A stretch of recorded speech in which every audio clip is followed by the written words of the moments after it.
Hello and welcome to Talk a Good Game, and it could be a sad one. It's the last ever game at the Bowling Ground as West Ham United entertain Manchester United. Now on Friday night this was going to be the 4-spot decider. Now it's almost like the top 6 decider, and that's how quickly the Premier League can change. Myself and Gonzo are here as per normal, but because it's the biggest game of the season to an extent for West Ham, we thought we'd get the best guest that we've had this season. We've had some fantastic ones all season. Gonzo, I'll let you introduce him because it's your hero again. Here he is. It's the barking boy himself from Barking Side. It's Mr. Kriss Akabusi, gold medal winner. Check it out, Gonzo Kriss, my namesake fella. It's always good to come online when you're in town. Quite right, mate. Thank you very much. Kriss, we'll start with you very briefly. We're not going to talk about our opponents too much because it's the 4th time we played them. It's the 3rd time in the space of a month and a half. What do you make of Man U though this season, Kriss? Is this a poor Man U? Is this what Man U should be achieving with the squad they've got? Is it a poor manager? What's going on at Old Trafford? It's a patchwork quilt Man U who have gone away from their first love. Man United are all about development, coming through the youth, and it's no surprise to me that young Rashford has come through the youth side, Lingard come through the youth side, and that's their trademark. They've gone away from that a bit. I know we're not going to talk a lot about them, but it's a patchwork quilt Man United. It's a workman-like Man United. And I think that everybody's a bit harsh. I know they spent 250 million quid, which is surprising, but it's an upside-down league, and Man United are not the Man United of Alex Ferguson. If you want to give this guy a chance, he will get them there eventually, but he'll pay a lot more money than Alex did. I think really they've got to give the youth a chance, and in Rashford, in Lingard, they're giving some youth a chance. Well, there you go. There's Chris's opinion, but that's all we're going to talk about Man U tonight. So let's move on to our own team. Gonzo, we were at the game.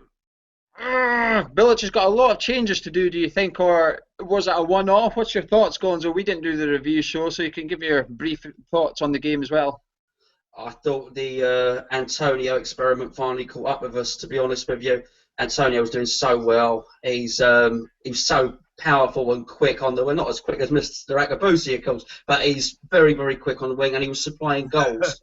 Lots of goals. And the moment we moved to right back, they dried up. The goals and the assists.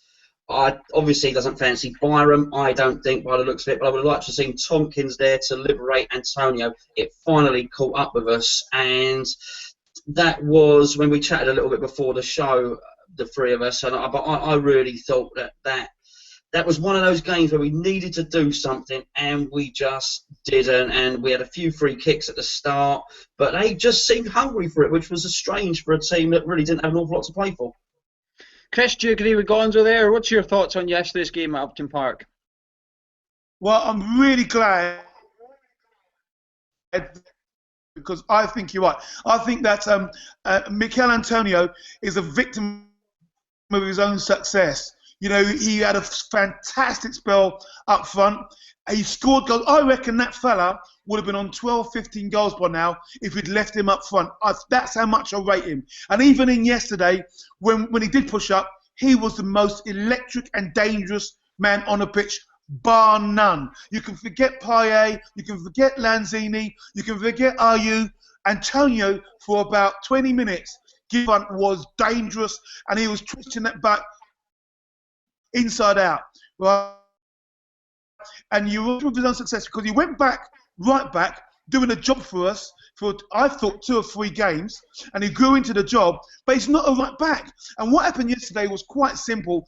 Every time he went up front to do a bit of damage, he couldn't sprint back in time, and it was down his side that he got the first 2 goals. And it was his fault because he wasn't in position, but Reed was slow to get across. And I think you're right, Gonzo, smack on. The Mikel Antonio experiment at right back failed dismally. And I don't know, now the manager is a good manager, a great manager, one of the best we've ever had. So he must see what so I'm asking myself the question, if he doesn't fancy Byram, or Byram is a little bit injured, and I'm looking at Tompkins, you know what, I don't think he's going. I think we're scared of Tompkins getting injured because there was no reason whatsoever why Tompkins wasn't playing yesterday. If it had been me, 2020 vision, great thing. I think you could have played with 3 centre-backs yesterday. You could have played with Tompkins, Reed or Ginge, probably Ginge, and Og at the back. And you could have had Cresswell and Antonio as flying wing-backs and let that guy get up there. We would have crushed that team yesterday. In the first 20 minutes, 15 minutes, let me say 15 minutes because I scored in 15 minutes. In the first 15 minutes, we were all over them because they were expecting us to be all over them. And all of a sudden, they said, hang on, these guys, we weren't pressing, we weren't harrying, we weren't fighting for the ball in midfield, and we got it really, really wrong. And let me just say another thing. You know, the last time I saw us play this bad was Watford away. And we were this bad against Watford away. And that was the week after we'd played Chelsea. And we played Chelsea, and we went to Watford as if we were Billy Big Gonads, right? And we started trying to play it around nice and slow, and we got covered by a hard-working team.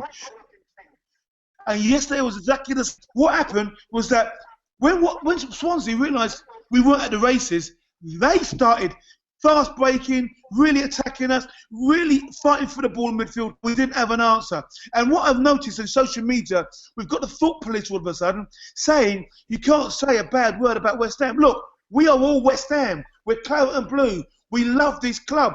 And we know we've had a phenomenal season. And if anybody had said to us, we're going to be in the top 8, we'd have gone, what? Are you sure? And we would have loved it. But you know what? We've learned to love more. And we've got to be. This is why I love Bilic. Because Bilic takes no prisoners. He himself said, we got it really wrong. There were too many passages yesterday, and I'm not happy. I'm going to have a nice face in front of the media, but I'm not happy, and the players will know it. And so Bilic knows it, and this is why I love him. And you know what? That's why we've got to be able to have our say. I love West Ham, and just because I'm having a gripe doesn't mean I don't love West Ham. We got it painfully wrong yesterday, and Southampton have done their business. Liverpool are doing their business. If we're not careful, we could be 7 or 8, which will be a bad end to a phenomenal season. Well, there you go. There's Kriss Akabusi's roundup yesterday. But Gonzo, you have to agree with it. For me, part of the blame lies with Bilic. We were in the pub before the game. Moses was starting. We all looked at each other and went, "What's he doing? Why is he playing Moses?" We beat West Brom comfortably. We beat Watford comfortably. Sacco was the right winger. That's not his position, but Sacco was in the game those 2 times, but he changed it. Gonzo, why did he change it? Why did he start Moses? Because we're going back to the original problem. And what Kriss said is right. Let's get this into context. Show after show after show after show, we've praised and we've praised and we've praised. So this is an isolated show. So we are dealing with this show now, as in Swansea has just happened and we're facing Man U. This is not a season review. We love Bilic, as Kriss says. He's excellent. He's done so many things right. We love the flair of Payet. We love the flair of Lanzini. We love what he's given the team. But in answer to your question, why did Moses start on the right? It's the same problem I said initially. It's because he's sort of fixated with playing Antonio at right back, so he needs a right winger. Now, in the game against Watford, not the game that Kriss alluded to, but in the home game, the recent game against Watford, he played Sacco there. Sacco is out of position wide right. It clearly didn't work. He needed Sacco central, as we saw yesterday when he was brought on as sub. Played him as central when we were chasing the game, and he popped up and he scored a goal. Because Sacco didn't work there, he played Moses there. I'm sure next season he's going to buy a right back. Antonio will play there, and if we see another winger come off the bench, it'll probably be young Samuelson. But that's why Moses played, but he only did it because we had a square peg and a round hole behind him.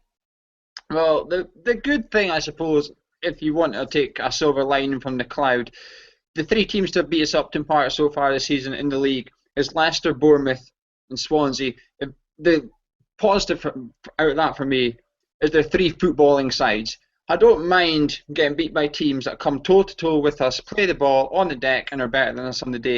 And that's one thing I can say to Bill, it's just fair play, because you're beating the boys that are turning up and parking the bus, and we're getting points against the Villa and West Brom, whereas last season and the season before, we didn't really do that. So it's slightly different to West Ham.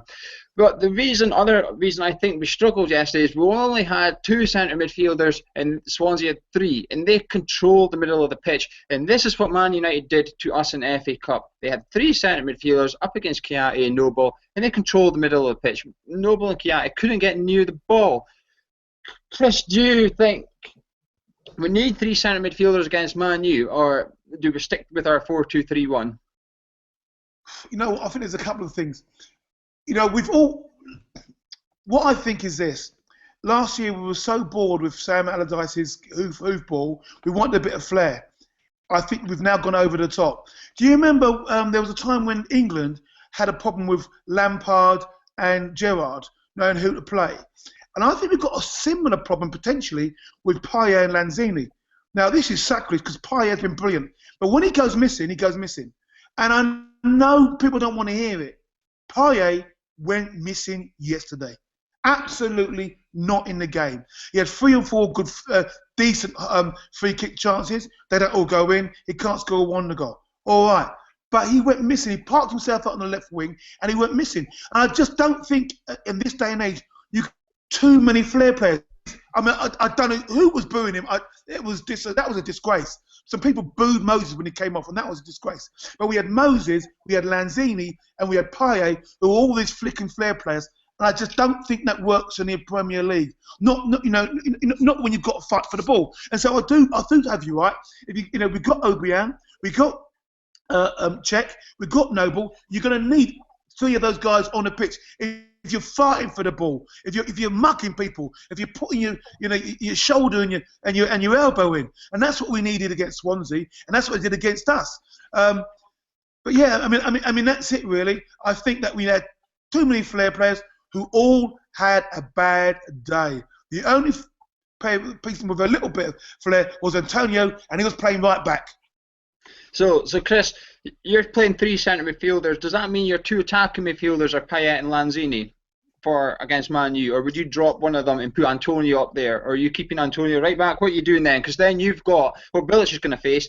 You've then got 2 attacking midfielder positions, so you either drop Payet or Lanzini, or you keep Antonio right back, which is the glaring problem right now. Yeah, that's quite cool. So what I'm thinking is this. I probably would play Antonio and Cresswell as wing backs, flying wing backs. I would probably only have. Andy Carroll come off the bench. I do. I know he scored a couple of lovely goals, but I prefer him off the bench as an impact player. I'd have Saka up on his own. With Antonio and Cresswell providing the balls in through the channels. I would have 3 centre backs. You do my numbers here. I'd have 3 centre backs. I'd have my dog's joining in here. I don't know if you can see her, but I'd have 3 centre backs. I'd have probably Ginge, Obiang, Reed, Cresswell, Lanzini, Cresswell, Antonio. That's 5. Yeah. I'd have to have Noble and Cech. Now, how many have I got there? In the middle. And then strikers. You got 2 strikers left. Yeah. No. But I want Pedro, and I've got Sacco up on his own. I've got Sacco running the channels with Cresswell and Antonio getting involved. I mean, have I missed that Payet? I can't miss that Payet.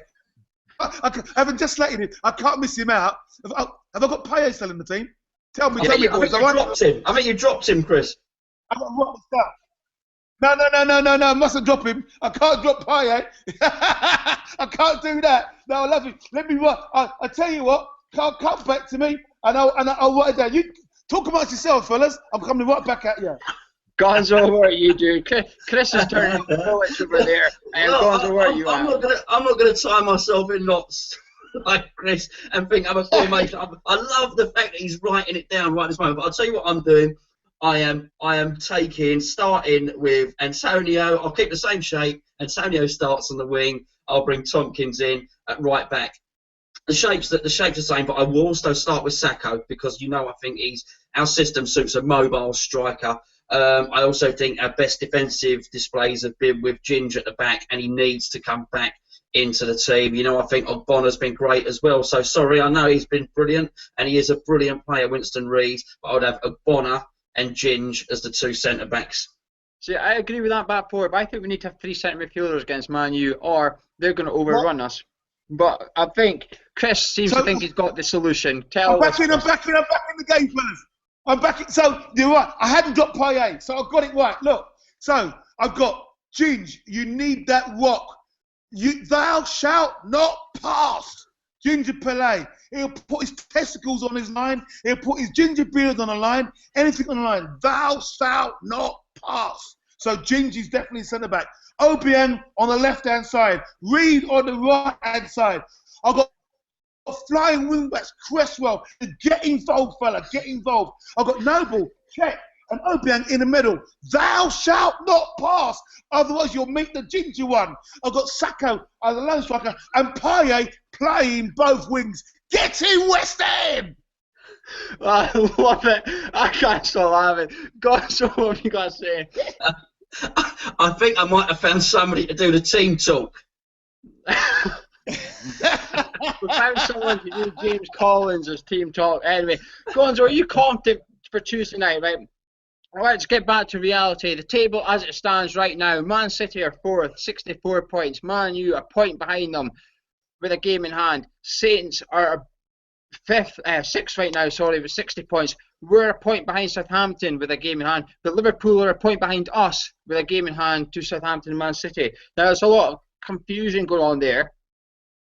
But Gonzo, are you confident of this one? How important is it we win? Because we, as Chris said at the start of the season, we could end up not finishing in the European spots after everything has been amazing. Friday we're talking about Champions League football. Now we're talking about can we even get Europa League? Well, you talk about am I confident. For those of you who don't know, Mr. Akabusi now does motivational speaking. And after his little rant then, I'm feeling confident. I think I might win the World Cup. I think I'm doing anything on my own at the moment. How important is it? It's important. It's important we don't go out with a whimper. Okay, it's important that we finish what has been an excellent season on a high. People have got short memories. I don't want them to remember this season going out like we did against Swansea. And it's the last game of the bowling. We have to go out. It has to be party time. And yeah, I mean, it's important. We deserve a Europa Cup place, regardless of whether it's a Mickey Mouse competition or whether it's not. We deserve that, and at least Bilic deserves the opportunity to either take it seriously or play the youth players to give them some experience. Well, you're not going to hear about me and Gonzo talk about the fact we're leaving the bowling. We've done a couple of videos already. We'll do a couple more in the future on our YouTube channel. But Chris, as a West Ham fan, how does it feel knowing that it's the last ever game, Upton Park on Tuesday night? What are you feeling? To be fair, you know what? It's not really sunk in, really.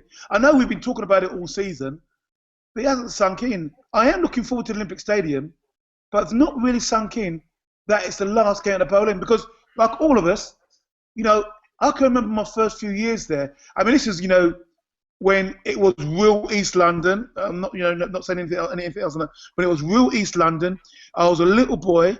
I was bunking into the North Bank. You used to wait after 10, 15 minutes.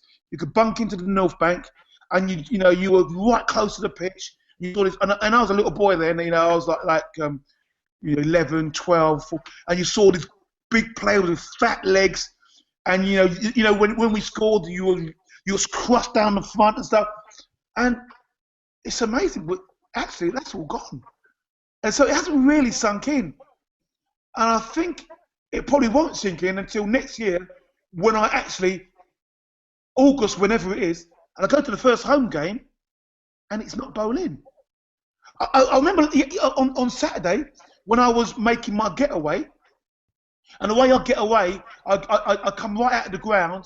I don't go down Playship Road. Right, I do a left past the greengrocers and out towards Plaistow. And I thought to myself, you know what? I'm only ever going to do this one more time. And so that was the first time when I really realised it.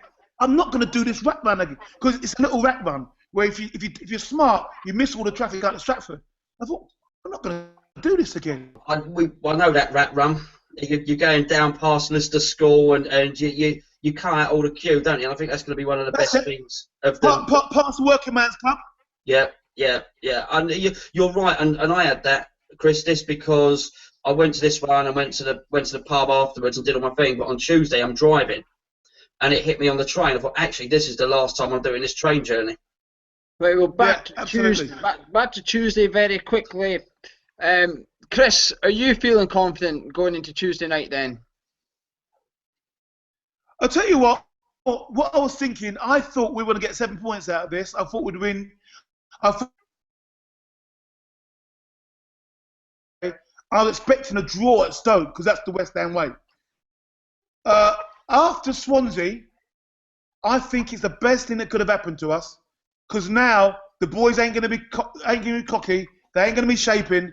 They know it's business, and I do think we'll win on Tuesday, and we'll say goodbye to the fair lady the way she should be on a high. On Saturday, the fans were up for it at the beginning of the game, and it didn't happen for us. I hope we're up for it at the beginning of the game on Tuesday night, and this time I trust that the players deliver, and I think we will win tightly by 1 goal. I'm going 2-0 West Ham. Well, there you go. You got Chris's prediction. I'll get yours in a minute, Gonzo. I just think it's fantastic. If we win on Tuesday, we take the Champions League four-spot race to the last game of the season. Now, it will take a miracle for us to get it because we will rely on Man City to get beat. We'll rely on Man U dropping points against Bournemouth, and we will have to win at Stoke. But if we win on Tuesday, the away fans at Stoke are going to be looking at their phones to find out what's happening elsewhere. Are we going fourth?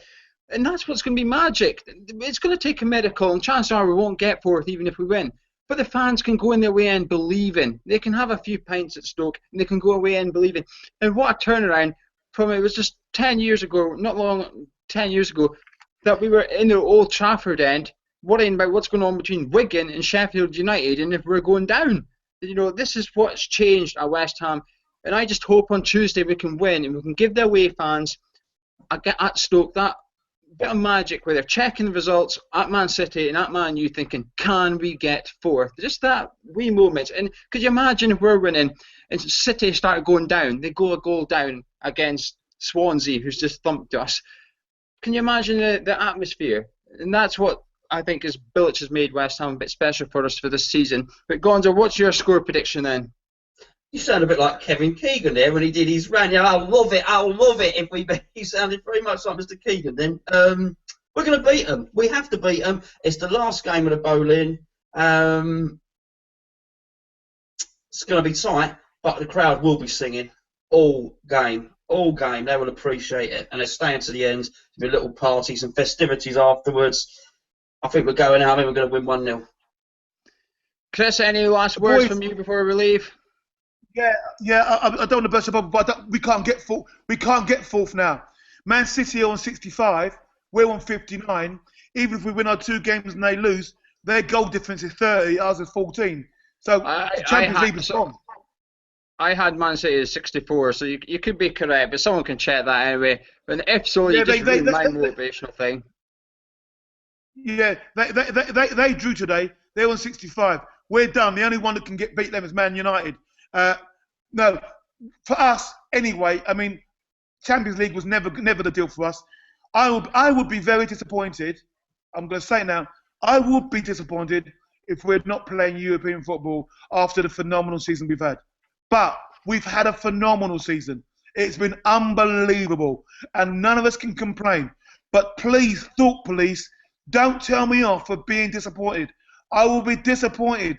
We've had a cracking season. We've done phenomenally well. And just because we came out like Billy Big Testicles against Swansea and started shaping, and we thought we were 11 paillas trying to pass it around as if we are Brazil. We're not Brazil. We're from Basildon. Sort it out.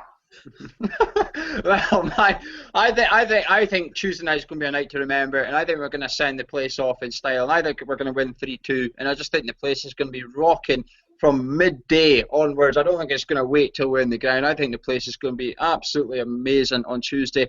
But safe journey to all the West Ham fans making their way there. Make sure you subscribe to our YouTube channel. We're trying to hit 1,500. We've got quite a long way to go, but it's doable. It's more doable than West Ham finishing 4th. So do make sure you subscribe to our channel. But myself and Gonzo are here as normal. Chris, thank you so much again for popping on. Thank you very much. It's always great to talk to you guys. will be fantastic on Tuesday. Look forward to seeing you in Olympic Stadium. Come on, you Lions! There we go. Make sure you check out clanhugh.info for all your West Ham news and join us on our forum at hammerchat.boards.net, where we have a massive announcement coming this week and you do not want to miss it.